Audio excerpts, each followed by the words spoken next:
Donc là, on va aujourd'hui rassembler les choses essentielles vécues dans la transformation et je nous invite à devenir réceptif. C'est la première donnée qu'un thérapeute ou qu'une personne qui vit ces processus de conscience a besoin euh, de vivre, c'est je suis l'écoute.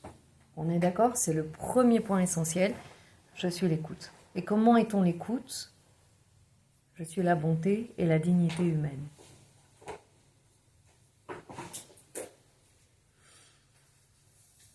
Qui est en train d'écouter la vie? C'est ça la question première qu'on va se poser en tant que thérapeute, en tant qu'humain. Qui est en train d'être là devant toi, qui est là? Et donc, cette capacité d'écouter et non de projeter est la première qualité nécessaire à un humain pour être heureux, pour être là, pour être incarné. C'est très simple en soi. Et donc, s'il y a un tas de projections mentales, ben on n'écoute pas.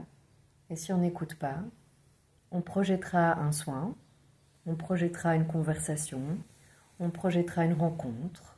Vous voyez, on ne sera pas là. Ok? Donc si on devait vraiment résumer, qu'est-ce que on apprend dans la transformation? En fait, on désapprend. Hein? On arrive à un stade où on a cette expérience, c'est au-delà de l'expérience, puisque nous sommes tous cela, c'est même pas une expérience, c'est comme une page blanche qui écoute. Et qu'est-ce qu'écouter? Écouter, en italien, sentire. Ok? Donc, en fait, quand on a sentire, sentir, sentir ne veut pas dire quelle est la projection que je fais d'une sensation. Sentir, c'est écouter. Donc, il n'y a pas de comparaison, pas de qualification et pas de quantification. La comparaison nous rapporte à une idée mentale ou une sensation vécue. La quantification nous rapporte à une idée de comparaison. Quantification sont très proches. Hein. Quantifier, c'est combien, et comparer, c'est comment. Hein. Et qualifier, pareil, il y a jugement. Donc, l'écoute est absente de jugement. En d'autres termes, 1, j'écoute, le corps écoute, 2, je ne juge pas. Je ne sais pas. C'est la phrase secondaire. Hein, je ne sais pas.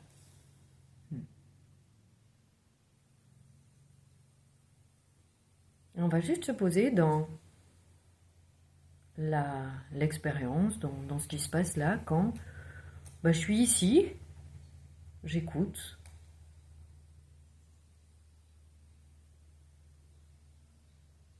Et je ne sais pas si c'est bien, si c'est mal, si c'est trop, si c'est trop peu, si c'est mieux, si c'est moins bien.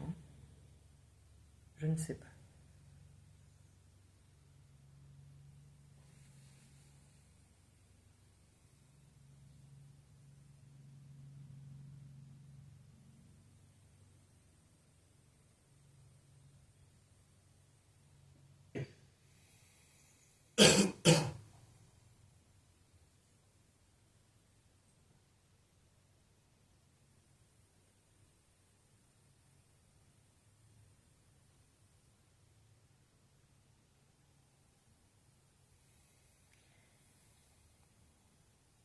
Un, j'écoute.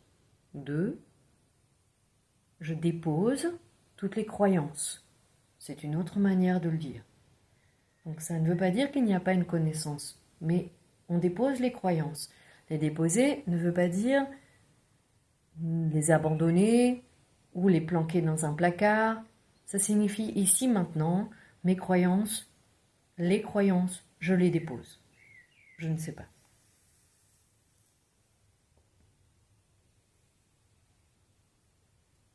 Est-ce que pour autant on devient bête, ignare, sans aucun moyen d'action.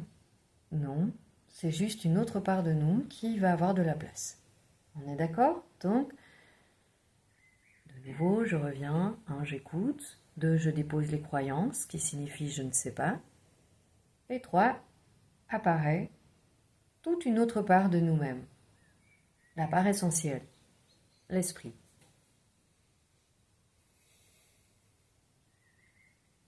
Je pourrais dire, le monde du savoir est secondaire sur le monde de capter, écouter, observer d'une manière neutre. On voyait la pensée discursive et la pensée non discursive. La pensée discursive est faite de logique par rapport à quoi? Par rapport à tout un vécu, des peurs, des colères, des croyances. La pensée non discursive, c'est ce qui vient dans l'instant. Ok. Donc la pensée non discursive est faite d'arriver juste comme intuitive, et la pensée non discursive est faite du dictionnaire de la vie, du dictionnaire du savoir. Il n'y a pas à réfuter l'une ou l'autre, on laisse juste plus de place à la pensée non discursive. Et la pensée discursive, qui est tout votre savoir, va être au service, dans la thérapie, de la pensée non discursive. Donc, on est toujours dans le monde des pensées puisqu'il y a écoute et image. Mais on appelle ça le mental supérieur ou en tout cas l'absence de jugement.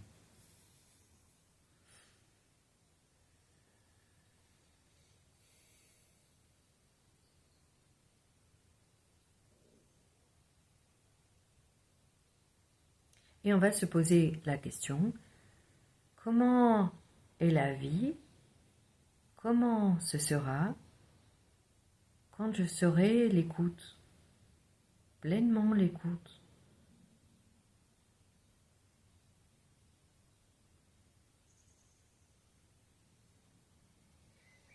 Et on va se référer à des méthodes qui nous aident.